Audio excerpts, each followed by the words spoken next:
যার যার বড় মা আমাদের সবার, তো কথাটা কিন্তু ভীষণই সত্যি। তো অবশেষে অনেক দিনের ইচ্ছা পূরণ হলো নৈহাটিতে গিয়ে মায়ের দর্শন পাবার। এখানেই যে আমরা সবাই মিলে ভোর ভোর যাবার জন্য বেরিয়ে পড়েছি। তো স্টেশনে এসে ফার্স্টে এখানে টিকিটটা কেটে নেওয়া, এরপর আমরা ট্রেনে করে সোজা পৌঁছে যাই নৈহাটি জংশনে।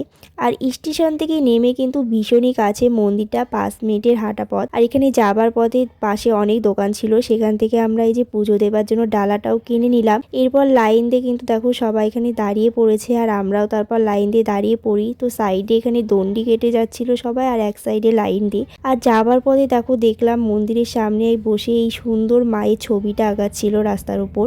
এরপর অবশেষে কিন্তু আমরা মায়ের দর্শনটাও পেলাম। আর আমরা সেদিন কিন্তু ভীষণ ভালোভাবে আমাদের পুজোটা সম্পন্ন করতে পেরেছিলাম। এই যে পুজো দিয়ে এখন আমরা বাইরে বেরিয়ে গেছি, আর এইটা হচ্ছে নৈহাটির ফেরিঘাট। এরপর আমাদের সবার খিদে পেয়ে গেছিলো, তাই একটা ভেজ রেস্টুরেন্টে ঢুকি। তার ভিতরেও কিন্তু দেখো কত সুন্দর মায়ের ছবি দেওয়া। তো এখান থেকে আমরা খেয়েছিলাম কড়াইশুঁটির কচুরি। আর এরপর আস্তে আস্তে আমরা চলে আসি বাড়ির দিকে। তো এটাই ছিল আমার নৈহাটিতে পুজো দিতে যাওয়ার ভিডিওটা।